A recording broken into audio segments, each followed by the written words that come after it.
Here we are, and welcome back to the channel. And this time we're doing something different. Never done this before, but we're going to do a bit of testing to see if assists actually make you faster in Gran Turismo.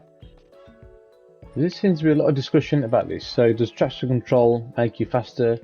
Counting steering assist make you quicker? So we're going to give it a little test and find out. So we're going to Grand Valley. We're going to go in the GR3. We're going to go in the Genesis. So I think Grand Valley, a pretty good circuit, fast corners, heavy braking zones, good traction zones. So we're going to test a few things out. And of course the Genesis GR3 car, not the easiest car to drive. But we're going on racing soft tyres. We're going to keep the time of day the same too. And let's have a look and see if these assists make you quicker or not. So we're going to start off with zero traction control, and it's just how a lot of people play the game. So no assist at all. We've got ABS on default, and we're going to run at zero traction control. Now this for me is the issue with no traction control. Coming out of these heavy traction zones, a little wiggle there which can ruin the lap. And you can see here, coming to this dual left hand there, just getting a throttle too early, and then that's it. You kind of ruined the whole part or the whole sector on this lap. You can see the delta just dropping now to like 3/10, well almost 4/10 behind. And this is the issue with running TC on zero, especially this heavy traction zone there. Look, get on the throttle too early, and look at the delta, just to show you how much time you actually lose on this straight. You just dropping, and that tiny little error. When we look at the lap time, we've gone from 45.3 to 46.1. So we're doing 5 laps, like I said, jumping straight in, no practice. So you can see the lap times, we got down to 45.0 in the end, so quite a decent time, but a little bit inconsistent in terms of lap time. And these are basically just down to the traction zones. So next run, we're looking to change TC to 1, and this is how I run a lot of races on GR3. But running endurance races or league races where you have tyre wear, for me this works best. But you can see the traction control working ever so slightly. It just dampens that power slightly, but not too much. And you can see it coming out of this tight hairpin. You get on the throttle early, but I think for me it makes it a little bit easier to catch these little saves and kind of drive on the edge a bit more than you would on TC0. So you can see still setting a decent time, quite consistent. If you look at the lap times on the right hand side there, 45.5, we've got a 0.2, 0.3, got a 45 dead as well, so there's not much in it. And you can see the traction control just working on that dodgy, horrible Mickey Mouse chicane. But again, you need to get that right to get this big, long straight and get a decent run. We come across for a 44.9, but like I said, I run TC on 1 to help me in league races with tyre wear. And it doesn't lose you that much time, as you can see there. We're actually a 10th up than we did on TC0. So next one, we're going to go into settings, assist settings, and we're going to go down to counter steering assistance. Now a lot of people run this. We're going to go for strong, and we're going to see what difference this makes. Now I do run this on a couple of cars, GR4 car in the Jag, which seems to help with that one. Definitely benefits from having counter steering assistance. But you can see there it's really working hard out these traction zones. And what this does is just kind of stabilises the car a little bit more, but I found it a little bit more difficult to kind of drive than having TC on 1. I don't know, it just seems a little bit strange to me. You can't really feel what the car's doing as much, and therefore I wasn't able to kind of push as much as I could. But again, these aren't like all flying laps. These are trying to get some decent, consistent laps in. But you can see it really working hard out that last chicane as well, which actually helps me in these traction zones. But it's the kind of fast sweeping corners that this kind of feels a little bit strange, but you can see on the right hand side there, you know, we're not kind of setting the lap time a lot there at 45.4, 0.3, 0.5. We're consistent, but we couldn't get near to a 45.0 or even a 44.9 with the counter steering assistance on. So we'll go back in, we'll turn it off, and this time we're going to go to ABS and we're going to try this on weak. Again, this has been said by a few people that maybe ABS on weak makes you faster. So again, I've not done any testing on this whatsoever. This is the first time I've ever done this, so we're going to see how it goes. We're running TC on 0 and ABS on weak. So into that heavy braking zone. To me, it doesn't really feel that much difference than what it is at default. There's no kind of lock up on any brakes, no matter how hard I press the brakes, with no hint of any lock up. I mean, maybe in that little left-hand kink there, it felt a little bit easier, but there's hardly anything in it at all. But my point in doing this is to actually see Grand Valley is not a track I usually race on at all. I'm not very familiar with it. Don't really have very good pace at Grand Valley. And this is the thing, we get down to 45.0, and I think obviously the more laps you do, the more consistent you get, and the better lines you take. So we're on lap 5, we're going to be doing 5 lap runs, and you can see consistency is not too bad, and we're almost a tenth and a half up, coming to this tight left, and just go a little bit deep there, and you see that would have been into a 44 quite comfortably, but we did mess up that lap again. That's just me and driving the track. But again, yeah, 45.0, so not too much different than running TC on 0 or 1. Or ABS on default. So what we're going to do now, going back into settings. We'll take the ABS back to, we'll leave it on weak, sorry, and we're going to put TC on 1 this time. Last run we had it on 0, and we're going to see if this makes any difference whatsoever. So the first couple of laps you look at a 45.6 and 45.5. So nothing spectacular, but we are being consistent as we go a tenth quicker into this tight, long right hairpin and this little Mickey Mouse chicane. But I mean, there you got 4 tenths up, 5 tenths up, so we got a decent exit.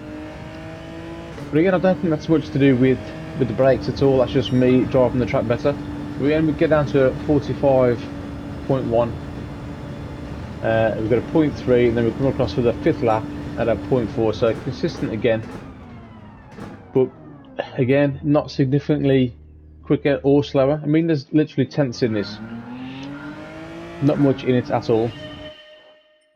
So we're going to go back in settings. We're going to leave everything off, as you can see. So back to where we started, and this time I'm going to go for traction control 5. Now this one is very, very interesting, and you can see how early you can get on the power. But this is the difference to me. We come down to turn 1, and we look how early we're getting this power. We just see him in there, and look at the traction control going absolutely mental, trying to keep the thing from spinning. But you can literally just plant the top. But you can see if you get it slightly wrong, look how you can hear the engine just kills the power onto this straight if you get it slightly wrong. So we fast forward to another lap. So the lap after this one, and you can see we actually nail the corner better. And look at the delta. Look how much time we actually make on this lap. So that's gone up to like what, 6 tenths, 7 tenths of a second, and we're actually not doing a bad lap with TC on 5. Just got the last little bit to navigate. We can have a look at the traction control coming out of these last 2 bends. You can literally plant it from that left-hander all the way. You don't have to lift at all. The traction control does the rest for you.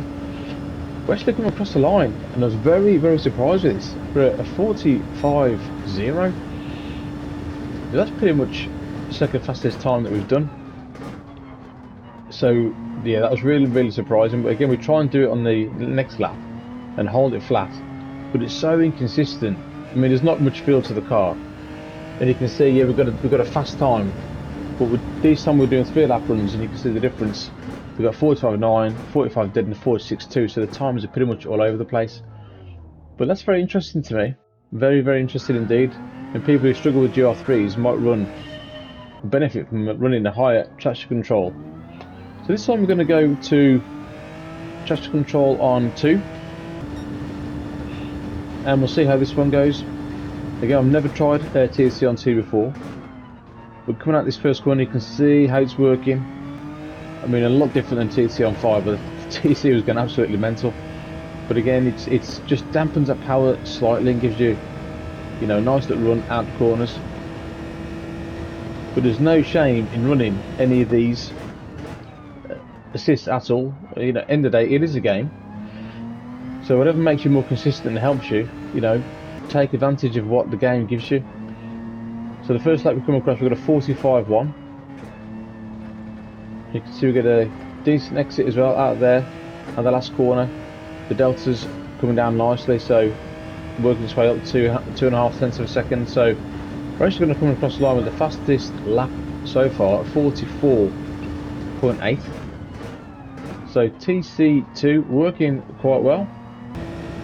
And to prove that wasn't a fluke, we in lap 3 we come across and we do a 44.818. So again, that's very, very interesting.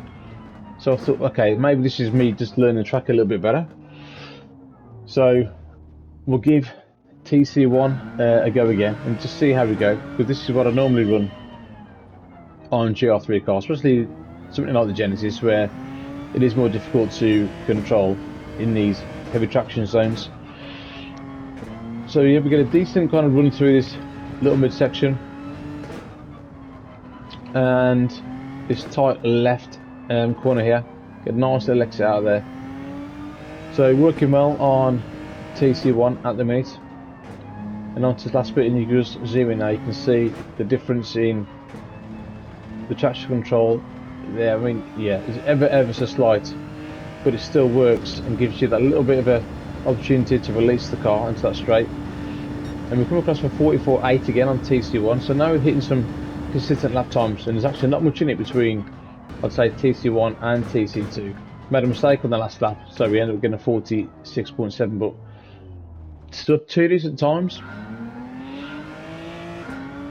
So what we're going to do now is, this is the last run that we're going to do, and we're going to actually play around with the TC as we're going through the different corners. So we'll start on TC2 for the first corner, and you'll see it working as we're coming out on the exit ever so slightly there, so we get a decent run. And what we're going to do now is just come down to number 1 for the tight right hairpin, and this is just me having a little play with it really, to see if this is, you know, something you can do in a race. We switch back up to TC2, just go for this little tough section here. So in sections like this, maybe a higher traction control for people who struggle might be easier, and then you've got like a mid-range corners where you might want to lower the traction control to help you release the car to these, you know, long straights. But it's a 44.9, so again, there's hardly anything in it. You know, we're talking tenths of a second. We're not talking 6-7 tenths or a second or a second and a half. And I think that's what people kind of get led into, this false economy of, you know, you're going to be a lot slower or a lot faster using assists, which is not always the case. So, one conclusion, I mean, you can see it for yourself. I wanted to do this just to kind of prove a point really. That point being, for me, consistency is more important than running assists. And not many people will say that, and it's easier said than done. Of course, assists are going to help you maybe gain a couple of tenths, half a tenth, whatever. But consistency for me, as you can see, you know, we ran straight into this tonight. We didn't do any practice before, and this is what I mean. So when you go into your daily races or you go into your league races, you're going to jump straight into these races, hardly having any practice. And this is what I wanted to do. So for me, the aim to being quick on this game, first and foremost, is being consistent, and then you can work on playing with traction control or counter steering assist. These things go hand in hand. I mean, as you've seen tonight, you can see there's hardly anything in it, to be honest. I mean, I think our fastest lap ended up being on TC2, but I don't run on TC2, I prefer TC1. You know, a lot of people will run on no traction control at all. It's just whatever makes you faster and it helps you be consistent. Now, if certain things help you be consistent, use them. Do not be afraid to use them. Don't listen to anyone who says to you, oh, it's going to make you slower. As you can see, we have traction control on 5 and we actually set a decent lap time. So that's my conclusion, guys, and I hope you like it. Let me know in the comments what you think. Like and subscribe to the channel, and I'll see you guys next time. Laters.